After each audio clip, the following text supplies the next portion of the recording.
If you're blue and you don't know where to go to, why don't you go where Bullets!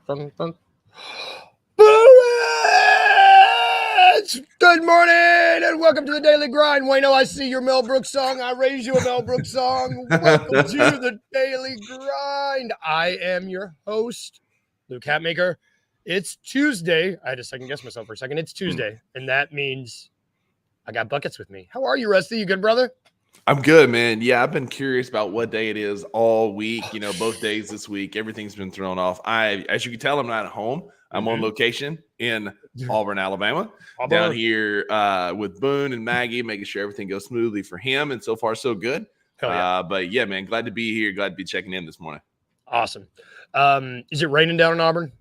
No, it's sunshine. Blue skies, hot. You know, it's typical summer down here. And Tennessee right now, it's at least in Nashville, it's gloomy, it's rainy.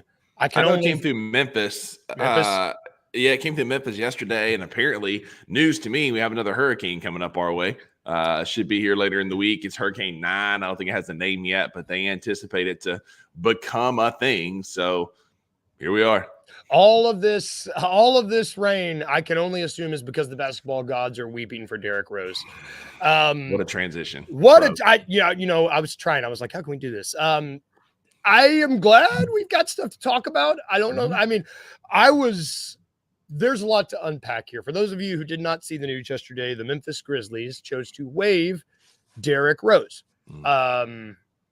News later, I don't know if it was later. As the story developed, I guess within a few minutes, it found out that I guess he asked to be released from his contract, which is interesting because he still had a year left on it, and he was due almost $4 million this year. I think three point something million. I was relatively shocked by this bit of news when it came out. I mean, training camp rosters training camp starts like next week? I mean, soon. Yeah, it's coming up. It tells me one of two things: either he kind of saw the writing on the wall that he wasn't going to play what he wanted to play and wants to go somewhere and ride out the sunset playing. Two, could he be retiring, taking an opportunity in the front office for the Memphis Grizzlies as a consultant, as a coach? Maybe not the Grizzlies, but anybody. I think it kind of tells me one of those two things. I think the Grizzlies see the future. Maybe he's done some summer workouts and his knees didn't hold up quite like he thought they were going to because he's had those injury issues. That's what kept him out a lot last year as well. I mean, the guy, he's ancient in basketball terms. Yeah, he and I are roughly the same age, but in basketball terms, he's ancient. I'm not ancient.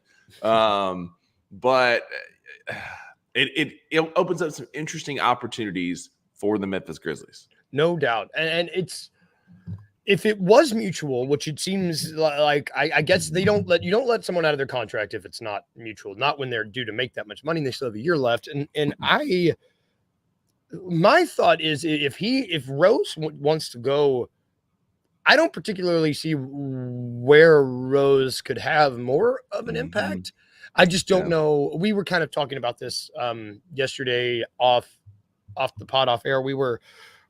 He hasn't really, his health has been working against him for 2-3 years now. He hasn't been able to, and I like Derrick Rose. I think when he's on, he's incredible. It's absolutely. He has not been, his age has just been working against him. His health has been working against him. He's not been able to stay healthy for 3 years. And so I look around the league and I see these teams. I don't know where he thinks he would go, where he would get playing time, where I mean, and I honestly don't know. Does he think he still has a lot left in the tank? I don't know. Yeah, that's what's hard. It's hard to watch athletes that we love, kind of come to terms with the idea that their time is running out. Charlie Blackmon, a professional baseball player, is retiring from the Colorado Rockies. That was announced yesterday. He's played his entire career with them, but he talks about it. He sees the writing on the wall. He doesn't feel like a kid anymore. He's lost some of his passion. And so that's hard to see. And we can't relate to that because you and I could go right now and play basketball at whatever level we've always played basketball at Esportia, LA Fitness, the Y, whatever. But these guys are mega athletes, and this has defined who they are for the better part of 20 years. And I didn't mean to get this existential this morning on the show, but what it's for. It's hard for people like that to let go. We saw it with Brett Favre. We saw it with Tom Brady, Aaron Rodgers. These people just don't know how to let go. And I'm worried that's what Derrick Rose is. Listen, if Derrick Rose wants to play, then go play. And hopefully he can play at a high level because when, like you said, when he's on, he's been an incredible player to watch. A former MVP. Yes. These last 5, 6, 8 years just haven't quite been the same outside of some anomalies in New York and a game or two here and there. He just hadn't been the same Derrick Rose that he used to be. Yeah, and it's, you want to talk about someone who, like, incredible athlete. Like, I love that you mentioned that struggle isn't something that we personally know. Mm-hmm. This dude was someone who a lot of people potentially thought could give LeBron a run for his money as like the greatest of his generation. Like those first few seasons of Derrick Rose are unlike anything a lot of people had ever seen. And when you have that, and then you get hurt as much as he has, I imagine you would want to claw your way back to any scrap of basketball you get your hands on. I would imagine he was John Morant before John Morant was John Morant, right? A small frame guy who could absolutely jump out the gym, explosive, would put it on your head, and was just an incredible athlete. And so he kind of paved the way for Russell Westbrook and John Morant, who are all kind of play that similar style of explosive basketball. And you're right, man. Like when he came out of Memphis, like that Memphis year, and then right out of college was just, I mean, the hype train was rolling, but just knees betrayed him, man, and he couldn't hold up. And so I'm glad he was a part of our team, much like Vince Carter. You know, it seems like we got Tayshaun Prince, we got Vince Carter, we've had Derrick Rose kind of in the twilights being those leaders for us. So I appreciate what he did. He was, you know, obviously he's helped mature Ja a lot because Ja's talked about him a lot. Yeah. And so there's been that connection there. And me personally, I hope it is a Tayshaun transition where he moves from our bench to our front office and he stays with the Grizzlies because I am a massive Derrick Rose fan. Yeah, I would love absolutely nothing more than for him to stay in Memphis. That's what I want. That I really do like I love having him here. I think it's important. I think what he does for the city is really important. Well, and I feel like it's on brand. Like it like the story needs to end with Derrick Rose redemption, lifting the Larry O'Brien in Memphis, right? Because, you know, he played for Memphis. He was a part of that scandal with Cal and the, you know, vacated wins. Sorry to all my Tiger fans out there having to bring that up. But, like, it just feels like a full circle moment for him to stay in Memphis and be a part of a championship team that kind of, like levels the water. You know what I mean? Like, soothes over any lingering, you know, ill will towards Derrick Rose. Yeah, I am very eager to see how the rest of this story plays out. I imagine in the coming days, maybe in the next week, we might find out more. Because I mean, the Grizzlies, and I want to talk more about this tomorrow with you and Uncle Buck about like what the roster is going to look like. I mean, because I know we think the Scottie Pippen Jr. I mean, it seems like the spot's there, but it also seems like a lot of the reports have said that the Grizzlies are still going to pursue other options. And I don't know what that means. I don't know who's left. I went and I looked, and it's like I want to talk more about that tomorrow. But I hope. Yeah, my hope is that Derrick Rose stays in Memphis in some capacity. I don't know if I'm another team in the league. I honestly don't know, unless you have a young point guard that you want to like a mentor. I'm trying to think. I just don't know. I don't know. I'm trying to think. There's not really a guy that comes to mind. You know, Tyus is now in San Antonio. Like nobody but he's got Chris Paul. Like there's no real, like, I don't really know of any other pairing that you need of young point guards. You got Mike Conley with Ant. Like, I mean, maybe Trey in Atlanta, but I don't know that he's going to go to Atlanta. Like if I'm going somewhere, I'm going to like Orlando or, you know, some of these up and coming, go back to New York and play alongside Brunson. Like I'm going to some of these up and coming teams where I have a chance to win something. I'm not going to a Detroit to, you know, to mentor somebody. Yeah, I've heard. Yeah, exactly. I mean, I've heard Chicago fans losing their minds, like come back and mentor Kobe White, but like that's the same as Detroit for me. Like, why would I go and spend my final years in the league doing that on a team winning 21 games? Yeah. I'm out. Yeah. I'm interested to hear both your and Uncle Buck's thoughts tomorrow about what options we have other than. Oh, we got him. We got him. That's exciting. A little tease for tomorrow, but let's transition to another sport. Let's transition to football because we had 2 football games last night. It was a pretty busy week in the NFL. I mean, pretty. This is this year. A weird year. It's a weird year, man. Like I don't know. It sort of feels like we've reverted back like 10, 15 years where the running back position matters and nobody can catch a dang ball and quarterback. What happened? It's just very bizarre. what happened to tight ends? Like, there are not any good tight ends. Like, None. From a fantasy perspective, like, what is happening? Mark Andrews had 0 points yesterday. Yep. George Kittle is the only, like, of the big tight ends to have a massive game. You know, Goddard's had a big game. Somebody like Tyler Conklin had a good game on Sunday for the Jets on my bench in fantasy. But, like, there's not been a tight end that has just, like, been week after week after week that's been killing it. It's Brock Bowers, but he was a rookie. Yeah. I mean, but the tight end position is weird. Quarterbacks aren't playing like they used to. You're right. It's just an odd year where it just feels just weird. Like reverting back is a good way to describe it. I've got CJ Stroud on my fantasy team and also the Texans kicker. The Texans kicker has mattered more to me in games than CJ has. Like kicker, it matters now. I used to say like, wait to draft a kicker in the last round of your draft, but now like there's guys like Boswell and there's guys like McPherson. There's dudes that you need to spend a draft pick on because that's like at least 10 points. Yeah, I absolutely dismantled my brother in Drew's league and League of Avengers. Drew put up a whopping 62 points in his own league. I'm going to talk about that. I put up 137 on the backs of Lamar Jackson. The two fantasy players that I want to talk about that's helped me this week and helped me every week is I got so much hell for drafting Saquon in the first round. Saquon has been a stud. I'm not going to gloat too much because it's only 3 weeks, but he went for 32, 17, and 33 in Drew's league. I mean, he's had a massive start to the season.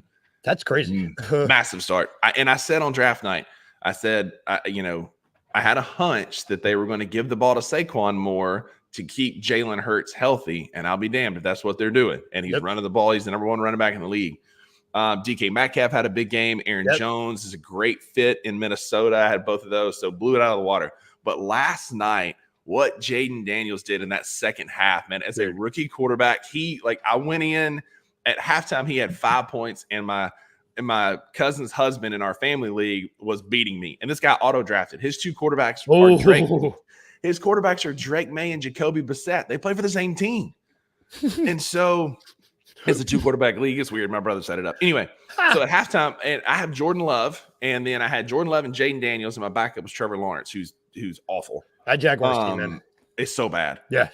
But Jaden Daniels goes off for 3 touchdowns in the second half, going from 5 points at halftime, finishing with 44, accounting for 250 yards and 3 total touchdowns. Just a massive second half.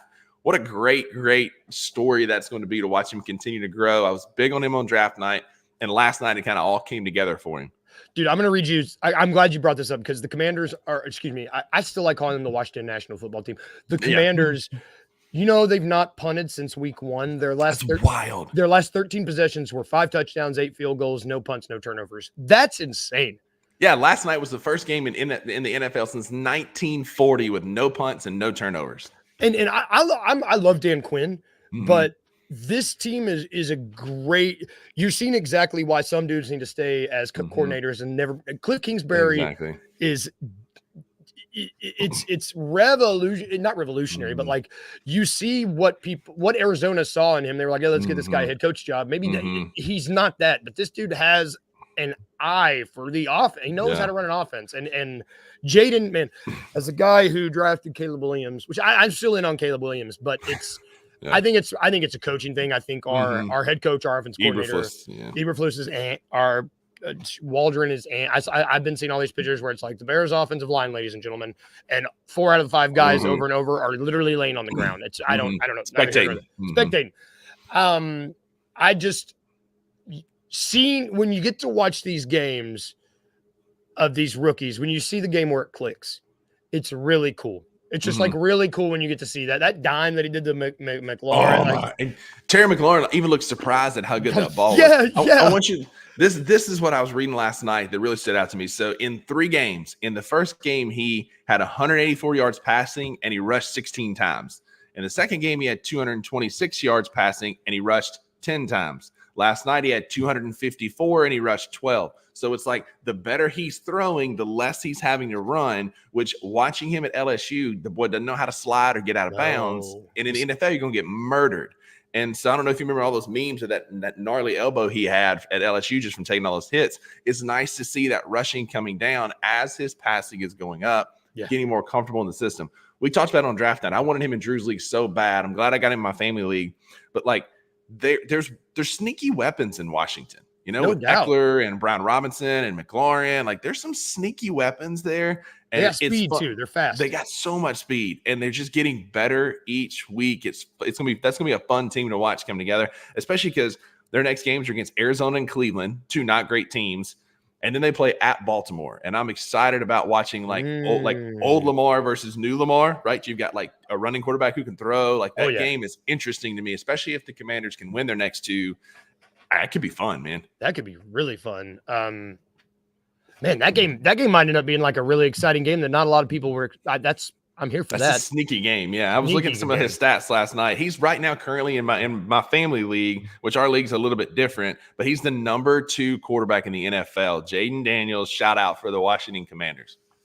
Got that Kingsbury revenge game. That's it. That's it.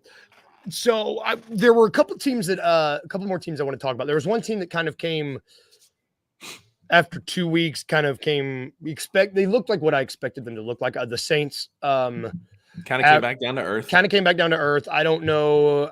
We'll see if that continues. Another team that I'm really just intrigued about is, as an NFC North fan, the Vikings. Mm-hmm. The fact that Sam Darnold, I think O'Connor, whatever his name is, the coach. O'Connell. He's really, really, he's good. Really good. And he's really good. That those two teams I'm excited. The Seattle, somehow Geno Smith is what he's doing.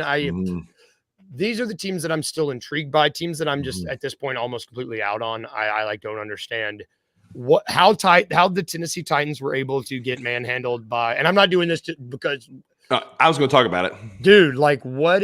I don't know how you let Malik Willis come in there and play like that. It's Will Levis, man. Like again, our defense didn't play great, but it all starts and stems with that quarterback play, man. It's so bad. Like just poor decisions and fumbles and interceptions and taking bad sacks. And like, he's exactly what we thought he was in college. His stat line was okay against the Packers, but like, it's frustrating as a defense when you're out there all game, you're making these plays, and then you go see your quarterback be a total buffoon and turn the ball over or not move or whatever. This Titans team is bad, man. We're going to be lucky to win 3 games this year. Like, it's going to be bad. And we were talking last night about Drew and Al on the phone just about how, like, where do you go from here? Like, there's not really, like, who are you tanking for next year? There's not like that one quarterback, like, right, Cam Ward or, Seth Hennigan from Memphis, but none of these guys are going to be like a top 5 pick. Like, where are you? You know what I mean? And the next best option being Mason Rudolph, that's not great. Bryce Young. Yeah. So I am like, for me, I am like the Titans. I'm a Titans fan, and they're one of the teams that I'm out on. Like, I'm done. Like, I don't think we're going to have, like, it's going to be a long year, and it's so miserable to be in a Jackson Dart from Ole Miss. Drew, you can calm down over there in the comments. But for me, football season, I look forward to it all year. It's my favorite time of the year. I love football season. But my Saturdays and Sundays from a football perspective are miserable right now because Mississippi State's ass. The Titans ass. Like, it's just not good. It's not going well. So I am out on my Titans. I can tell you that. I'm also out on the Bengals. Joe Burrow, ever since he's cut his hair short and blonde and like whatever he's done, I know the wrist thing is going on, but like the Bengals, man, they're just not it, man. And like Jamar Chase is, throwing tantrums on the sideline. There's some tension there, just like there is in Dallas. But like that Bengals team is not the same team from the Super Bowl just even 3 years ago. No, and honestly, in a division where you can't slip up when you've got a Harbaugh and a Tomlin coaching in your. I mean, look what Mike Tomlin's doing with the Steelers. Yeah. Like you just got to. It matters in that division. It matters. You got to be able to quarterback play matters. It matters. Yeah. Drew says my fake football team is good because yes, my fantasy football team is going to run the table in League of Avengers. But like the teams that I cheer for or not, the 2 teams, we were talking about teams that you're in on that you think are going to continue that are surprising. I've already talked about the Commanders. That was one team I was going to bring up. Really, really high on the Commanders. I like what they're doing. I think they're going to be good. Also, like, I know they lost over the weekend, but it's Mike Tomlin. He's weird in Pittsburgh. Like, they're winning, scoring like 1 or 2 offensive touchdowns. But I'm still in on the Chargers. I like what Harbaugh's doing out there. If Herbert with that ankle is kind of iffy, but like they're running the football effectively still. They're playing decent defense. Like the Chargers team, if they can get Herbert healthy and figure it out, the Chargers team is going to be pretty good this year. They are winning. Is it Gus? No, Dobbins. Who do they have? Gus Dobbins Edwards? and Gus Edwards are their 2 running backs. Yep. They are Harbaugh. It's coaching. These coaches are looking around the league. They're seeing what's going on with receivers and quarterback play, and they're like, you know what? If it ain't broke, ground and pound, and they're running the ball, and the teams that are running the ball effectively are doing really well this season. That's it, man. That's it. They're playing good defense. They have a top 10 defense in the NFL. Like, they're doing good things. But yeah, Tomlin's never gonna have a team that sucks. They're gonna find ways to win. But like that Chargers team, man, it's just weirdly put together well. It's gonna be good, man. Oh, absolutely. Trevor, like Drew and I were talking about this last night. Like, he thinks that Trevor Lawrence has a future somewhere, that it's Jacksonville. But like, I've seen, like, he has regressed every year as a fan of a team in the AFC South. He had a high like peak and he came crashing back down.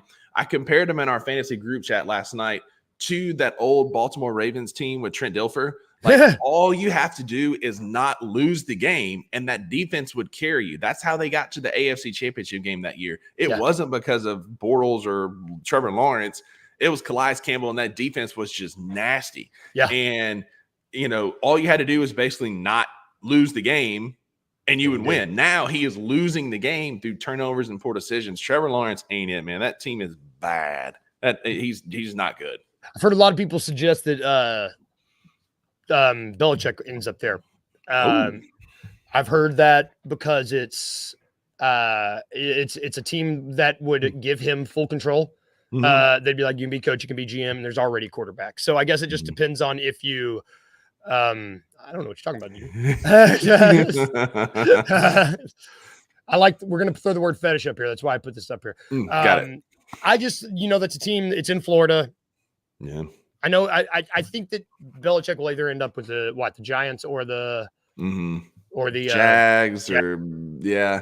I mean, those are kind of that, like, I think, we talked a couple weeks ago who are the first coaches to get fired. I still think it's Dayball. That Giants team is so bad. It's the curse of those nude britches that are continuing. But like, I would have thought maybe in Carolina, but your ginger brethren turned it around. Yeah, like just absolutely like 350 and 3 tutties on Sunday. Like, had a massive game.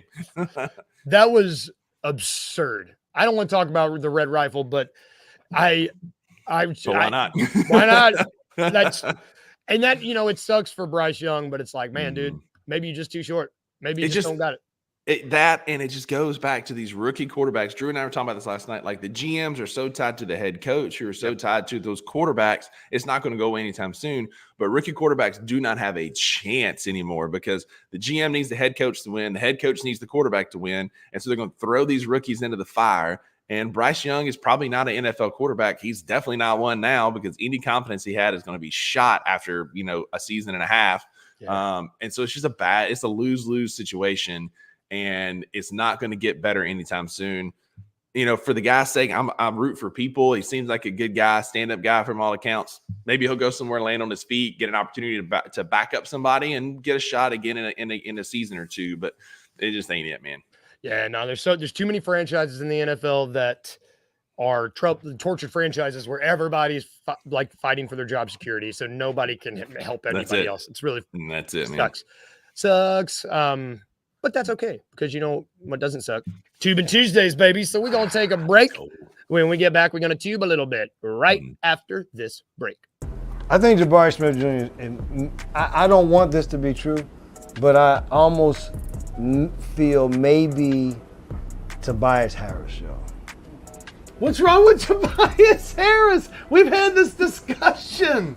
All the guy does is give you a double-double, 20 and 10. Bro. That's it. That's it. Every night. Who? Tobias Harris. Stop that. Tobias Harris gives you a double-double 8 times a year. Stop that. What? He gives you 8 times a year.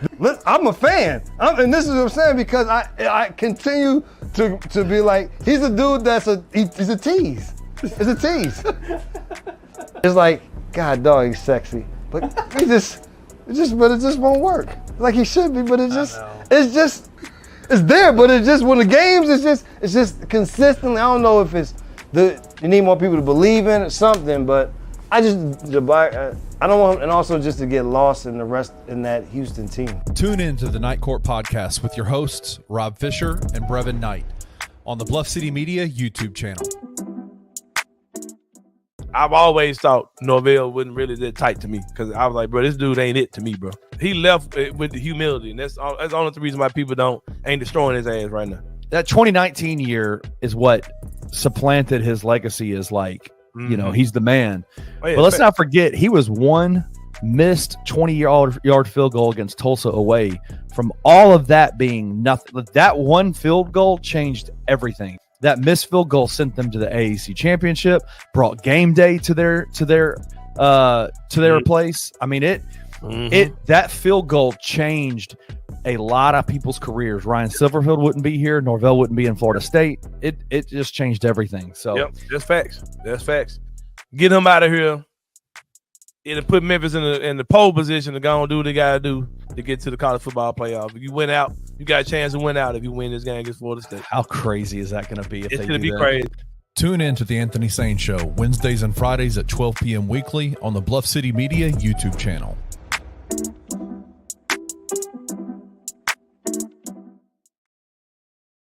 Welcome back to the Daily Grind. They got to change that commercial already because I just feel so awkward coming back from a commercial where I'm like, and they won't run the table. It sucks. Sorry. Shout out Navy. Dude, I want to shout out Navy. Sorry, Tigers fans. Go Vols. But you can check all those shows out at bluffcitymedia.co. Night Court. We got Anthony Sane will be tomorrow. We got, Bluffing was yesterday. Really good episode. We've got the Jukebox Sports Show will be Friday. Got a lot of stuff. There's I forgot it yesterday. There's a new show about the Power 5. G5 Classified. Thank you, G5 Classified.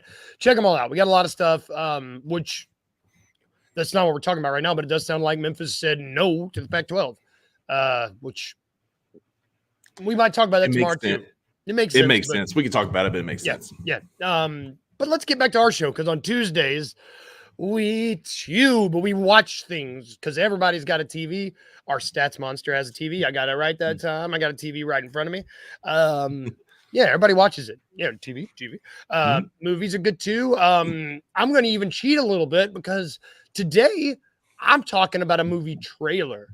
I'm going to nerd out just a wee bit. Wayne might know what I'm talking about. So up here, this is the second issue ever published of the Thunderbolts. They're one of my favorite comics ever. Oh, I saw this yesterday. Dude, they dropped the trailer and I watched it so much on my phone because one, it looks cooler than I ever thought it was going to be. The Thunderbolts are basically the Suicide Squad, but the cool thing is they were all heroes. Like where the Suicide Squad is just people that are in jail that they're sitting out with to blow their heads up. Right. These are like heroes who have had awful runs at it. Like they're disgraced. It's really cool. They're like fallen from grace heroes it's like redemptive. It's very redemptive, which I love that. And the trailer just looks awesome. Florence Pugh is it. I love Bucky. Who doesn't like Bucky? It's just everything about it looks really good. It's got that awesome. It's got I think it's a Flamin' Lips song or Pixies. It's just trailer looks really good, and it's got that little asterisk on it, which I don't even know what that means, but it's cool. I'm just excited. Not I haven't been that excited for a little trailer on my phone in a long time, but that's what I watched. I tubed on a trailer tubing Tuesdays for me. I like it. Yeah, I'm gonna give you two things: one thing to watch, one thing not to watch. Okay. First thing, Maggie and I finished Your Honor. Incredible. It's a great series. You've got to start to look. I'm telling you, man, it's on Netflix. It's 10 episodes. It's one of those though, like give yourself some space because they end on cliffhangers and you're going to want to just pour over and over and like just the story blossoming, the evolution and all. It's just incredible. I keep bringing it up to Kyla because she loves it. And every time I'm like, yeah, I should really watch it. I just see her go, oh, it's like it just seems that intense. And I'm like, oh, I'm ready. It is. I'm ready. It's one of those, dude, like I'm telling you, you're going to be tired by the end of it. You're going to be like, ooh, because you feel for it. Like you really, they get you invested in the characters quickly and deeply. I'll say that. It's kind of the show where you need a cigarette after you watch. You're like, absolutely. Oh, after every episode, it's just like you're just like, oh god, now what? Like it's one of those things, like just like with Game of Thrones, you feel like things are going well, and then all of a sudden it's like, now what? Like, nope. Yeah. So watch Your Honor. do not watch Insidious: The Red Door. Maggie and I are getting ready for spooky season. We love scary Yeah. movies. Yeah. The Insidious, the first couple were really good. Really good. We watched The Red Door. It came out in 2023 last year. It's not good. They just redid the story from the second one, but with Dalton, the kid going to college, and like, it wasn't good. There was one actress, Chris. She was really good. She kind of made the movie. Other than that, it was boring. It just wasn't scary at all. Like, it was just kind of a so we watched it on Netflix. Insidious: The Red Door. Do not watch. I'm glad you told me that, because like you said, the first couple, I like those first two. Those first two were spooky. They were good. Real good. That's, man, was it the I feel like the Conjuring movies are like that too, where they just keep making them. And it's like stop. Like, you don't have a new fresh story, don't make it. Like Paranormal Activity did it well. They made a couple and they were like, we've kind of run out. We're done. It was great. Sinister, done. You run out of a story, right? Like, I love scary movies, but when you run out of a story, don't force it just to make a movie. And this literally was like, it felt like just like they just copy and pasted. They made the characters a little bit older, tweaked the story very minimally. It just wasn't good. Wasn't it, man? Like, nothing about it was scary. And like, it wasn't even entertaining for an hour and a half. It was just kind of one of those things where once you start something, you want to finish it. Yes. It wasn't good. Man, the perfect example. The last thing we need is another Jason Voorhees movie where he's in space. Like, Right. that's what happened when there's no checks and balances. They just That's it. Sidious 5, the moon is what we're gonna get next. And I don't want it. I want original scary movie ideas. Dude, Yes. it's spooky season. You got me excited. We should start doing. We might draft spook. Well, no, I don't want to blow. I almost said something really gross on camera. We might hold it. We might. I don't want to get too excited and waste a. Oh God! And waste. I won't have to put the explicit thing on this. Not today.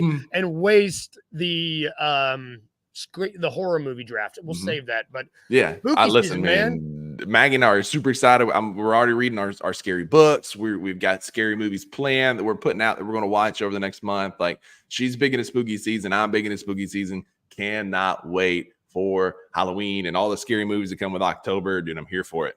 I've already got my Halloween costume ready, and I'm gonna wear it on the show and let everybody see it. I'm super excited. Yes, I'm gonna throw this up here too, because I've heard it sounds spooky. I've heard that this show is also really good, and it's called Evil. So I do want to watch that. Yes. I can't wait to see your Halloween costume. Oh my gosh, it's on Tuesday too, isn't it? It's on a Thursday, so I don't know what it is. It's on a Thursday, so I'll be here. But just know I'll be here in costume, in regalia, if you will. That makes me excited. Yes. I always do Halloween big, man. I always dress up big, go to my clinics, hit all of them. Like, last year I was the Macho Man Randy Savage, with the sunglasses, the mullet, the works. Like, I love doing Halloween big, so it'll be good this year, I promise. Oh, I didn't know that. That gets me excited. All right, okay.